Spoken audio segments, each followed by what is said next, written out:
मधुर आवाज चैनल में आपका स्वागत है। हमारी आज की कहानी है बेटे का इंतजार। हेलो माँ, कैसी हो? कल भी आपका फोन लगाया था लेकिन फोन लग ही नहीं रहा था। घर पर सब ठीक है ना? सोनिया अपनी माँ ममता जी से बोली। हाँ बेटा, सब ठीक है। वो मेरा फोन खराब हो गया था तो उसे ठीक करने दिया था, इसलिए शायद तेरा फोन नहीं लगा होगा। ममता जी ने सोनिया के प्रश्न का उत्तर दिया। अच्छा माँ, मैं सोच रही थी इस बार हम होली साथ में मनाएं। विक्रम की भी छुट्टियां हैं तो हम दोनों वहीं आ जाएं। सोनिया ने चहकते हुए कहा। हाँ हाँ बेटा, जरूर आओ। वैसे भी बहुत दिन हो गए तुमसे मिले।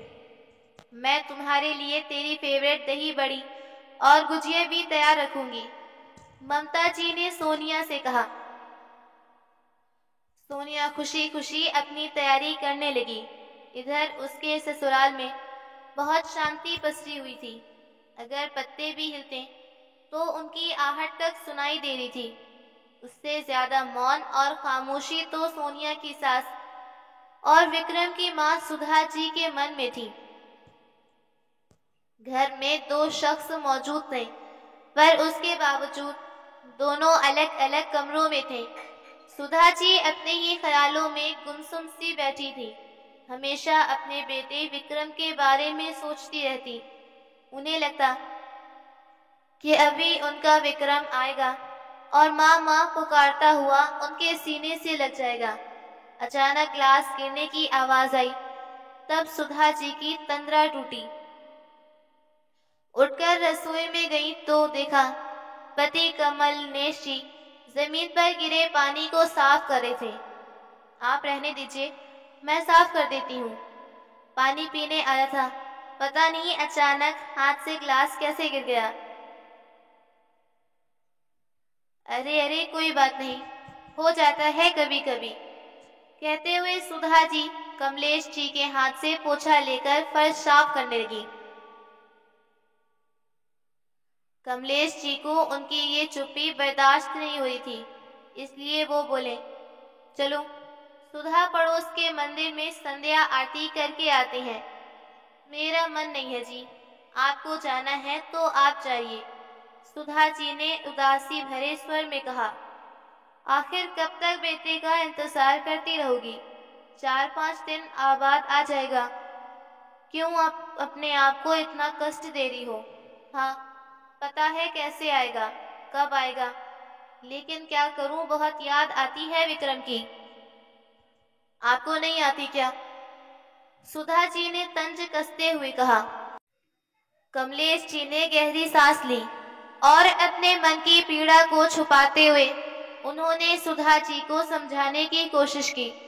अरे सुधा, अब छोड़ो भी, क्यों उम्मीद करके बैठी हो? बेवजह इतनी ज्यादा उम्मीद करोगी तो फिर तुम उतना ही ज्यादा परेशान होगी। कमलेश जी की बातें सुनकर सुधा जी की आंखें छलक गईं। क्या करूं, मैं भी तो माँ हूँ। एक माँ की व्यथा को आप नहीं समझ सकते। मन के भीतर की उदासी से सुधा जी का कंठ अवरुद्ध हो गया, लेकिन इस बार कमलेश जी ने उन्हें चुप नहीं कराया, बल्कि उनका हाथ अपने हाथ में लेकर चुपचाप उन्हें रोने दिया, ताकि उनका मन हल्का हो सके। कमलेश जी भी भले ही सुधा जी को समझा रहे थे, लेकिन बेटे बहू के ऐसे व्यवहार से वो भी भीतर से टूटते जा रहे थे। जब से विक्रम की शादी हुई है, तब से ये हर बार का सिलसिला हो चुका है। विक्रम कमलेश जी और सुधा जी का इकलौता बेटा है। शादी के पूरे 7 सालों बाद उनका जन्म हुआ था, इसलिए दोनों का लाडला भी था। उसकी शिक्षा दीक्षा पर माता पिता ने बहुत अच्छे से ध्यान दिया था। पढ़ा लिखा कर उसे इंजीनियर बनाया था और दिल्ली में एक मल्टीनेशनल कंपनी में बड़े ओहदे पर कार्यरत है। अब विक्रम अच्छी तरह से सेटल हो चुका था, इसलिए 2 साल पहले काफी सोच समझकर उसने शादी सोनिया से करा दी गई। सुधा जी और कमलेश जी के काफी अरमान थे कि बहू घर आएगी तो घर में तो रौनक हो जाएगी, लेकिन दोनों के तो सारे अरमान धराशायी हो गए। शादी के बाद कुछ दिन तो सोनिया और विक्रम के घूमने फिरने में ही निकल गए और हनीमून से आने के बाद वो अपने मायके जाकर बैठ गई, ये कहकर कि मुझे मेरी मम्मी की याद आ रही है। कुछ दिनों बाद जब सोनिया मायके वापस आई तो उसने ससुराल के किसी भी काम में कोई भी दिलचस्पी नहीं दिखाई। हर समय सोनिया के अलग बहाने होते। पूरे पूरे दिन वो अपनी माँ से फोन पर बातें करती या अपनी सहेलियों के साथ गप्पे लगाती। एक दिन सुजात जी ने उसे समझाते हुए कहा, सोनिया बेटा, अब तुम्हारी शादी हो गई है, अब तुम्हें अपने मायके से ध्यान हटाकर अपने ससुराल की जिम्मेदारियों के बारे में सोचना चाहिए, समझना चाहिए। आखिर तुम इकलौती बहू हो इस घर की, हमारे बाद तुम्हें ही तो सब कुछ देखना है। सुधा जी के इतने कहने की देरी थी कि सोनिया ने तो घर में हंगामा ही मचा दिया। विक्रम ने भी सोनिया को समझाने की बहुत कोशिश की, लेकिन सोनिया कुछ सुनने को तैयार नहीं थी। इस वजह से विक्रम और सोनिया के बीच जोरदार झगड़ा भी हुआ था। उसके बाद तो सुधा जी ने सोनिया से कुछ ना कहना ही बेहतर समझा। अब विक्रम को वापस अपनी ड्यूटी में जाना था और वो चाहता था कि सोनिया कुछ दिन माता पिताजी के साथ रहे, लेकिन सोनिया को तो ये कतई मंजूर नहीं हुआ। उसने सीधे लफ्जों में कहा, विक्रम, अगर तुम मुझे अपने साथ नहीं ले जा रहे हो तो मैं भी यहाँ नहीं रहूंगी और अपने मायके चली जाऊंगी। विक्रम ने सोनिया को समझाने की बहुत कोशिश की, लेकिन सोनिया कुछ भी समझने को तैयार नहीं थी। कमलेश जी और सुधा जी ने विक्रम को सोनिया को साथ ले जाने को कहा। अब जब भी सोनिया दिल्ली से देहरादून जाती तो सबसे पहले अपने मायके ही जाती, और जब वापस दिल्ली जाना होता तब उससे एक दिन पहले ही ससुराल आती। पहले तो सबको यही लगा कि वो अभी नई नई है, घर का माहौल भी उसके लिए अभी नया है, इसलिए वो घुल मिल नहीं पा रही है। पर ये गलतफहमी भी कमलेश जी और सुधा जी की दूर हो गई, क्योंकि सोनिया जब भी आती सीधे मायके ही आकर रुकती थी और जिस दिन रवाना होना होता था उसके 3-4 घंटे पहले ससुराल आकर मिल लेती थी। पहले तो फिर भी विक्रम सोनिया को मायके छोड़कर कमलेश जी और सुधा जी के पास आ जाता था, लेकिन पिछले 3-4 बार से विक्रम सोनिया के साथ उसके मायके ही रुकता था। ये सिलसिला ऐसे ही चल रहा था, इसलिए एक दिन कमलेश जी ने विक्रम से कहा, बेटा कुछ दिन अपनी माँ के पास भी रुक जाया करो, वो भी तुम दोनों का इंतजार करती है, उसके पति भी तो तुम्हारे कोई फर्ज है। इस पर विक्रम ने मायूस होकर कहा, रुकना तो चाहता हूँ पापा, पर क्या करूँ, सोनिया को पसंद ही नहीं है। वो कहती है कि मैं बेटी हूँ, इसलिए मुझे मायके जाने की इजाजत लेनी पड़ती है। तुम्हारा अच्छा है, जब देखो अपनी मम्मी के पास जाकर रुक जाते हो। कभी मेरे माता पिता के पास भी रुको तो उनका मन भी खुश हो जाए। अब बताओ पापा, मैं क्या करूं?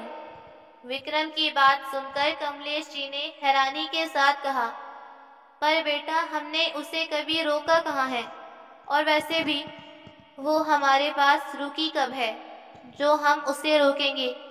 लेकिन हाँ, उसके घर के प्रति भी कुछ फर्ज है, वो उसे पता होना चाहिए। सही कहा पापा, लेकिन क्या करें, 1-2 दिन पहले भी आने की कोशिश करता हूँ तो मुंह फुलाकर बैठ जाती है, कुछ कहो तो फिर लड़ने लगती है और फिर घर में शांति के लिए चुप रह जाता हूँ। अब आप ही बताओ मैं क्या करूँ? बेटे की बात सुनकर कमलेश जी चुप हो गए, और इस बार होली में भी यही हो रहा था।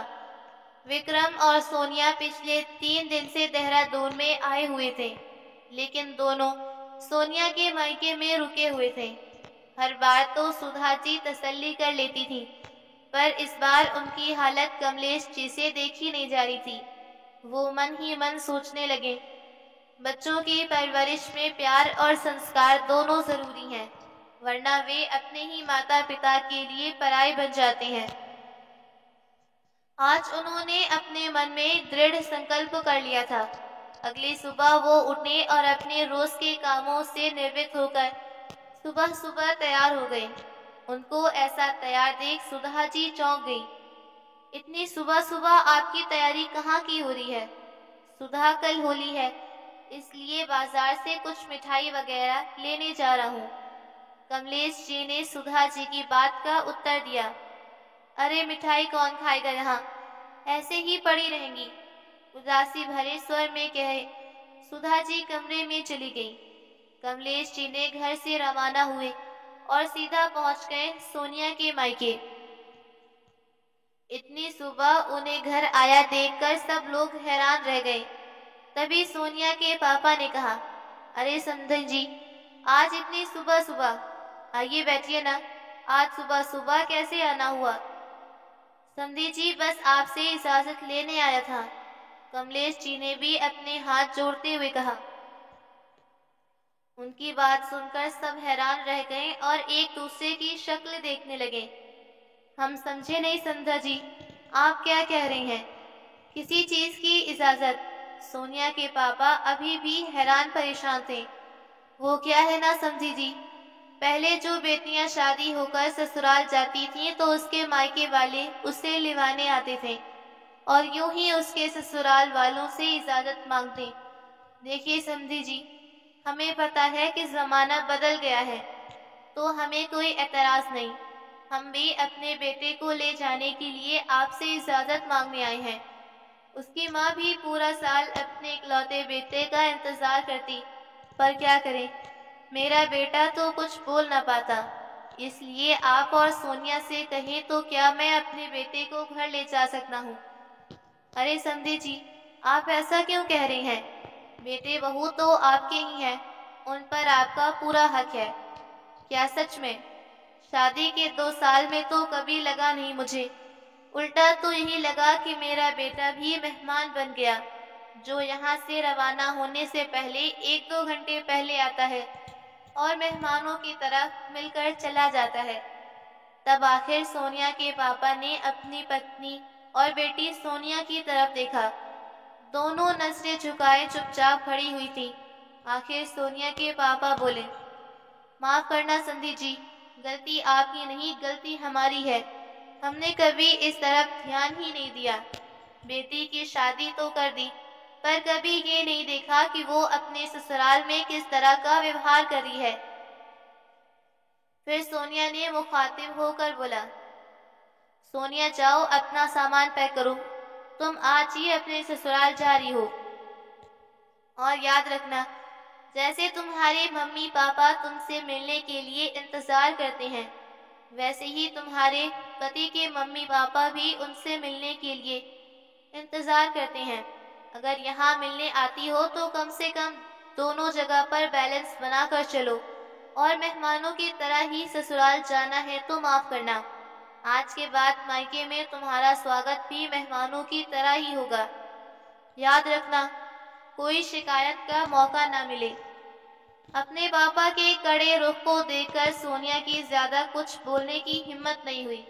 उसने अंदर जाकर अपना और विक्रम का सामान पैक किया और कमलेश जी के साथ ससुराल रवाना हो गई। इधर घर की डोलबिल बजी तो सुधा जी ने जाकर दरवाजा खोला। सामने बेटे बहू को खड़ा देखकर वो बहुत खुश हो गई। अरे तुम लोग आज ही जा रहे हो क्या? सुधा जी का सवाल सुनकर बेटे बहू झेप गए, पर फिर विक्रम माँ को गले लगाते हुए बोला, नहीं माँ, इस बार हम होली आपके साथ मनाएंगे और कुछ दिन आपके पास भी रुक कर जाएंगे। सच में? रुको रुको, मैं अभी आई। सुधा जी फटाफट भागती हुई पूजा घर में गई और पूजा की थाल लगाकर ले आई और बेटे बहू की आरती उतारकर उन्हें घर में अंदर लाई। काफी देर बाद कमलेश जी भी घर में आई और सुधा जी की खुशी को देखकर खुश हो गए। कहाँ चले गए थे सुबह सुबह? देखो बच्चे घर आए हैं और अब ये लोग कुछ दिन यहीं रुकेंगे। सुधा जी चहकते हुए बोली, अच्छा, ये तो बड़ी खुशी की बात है, कहकर कमलेश जी अपने कमरे में चले गए। पर ना उन्होंने कभी अपनी पत्नी को बताया और ना ही उनके बेटे बहू को बताने दिया कि बेटे बहू अचानक रुकने के लिए घर कैसे आ गए। आखिर वो एक माँ के विश्वास का बनाए रखना चाहते थे। तो दोस्तों, आपको ये कहानी कैसी लगी लाइक कमेंट करके जरूर बताइएगा।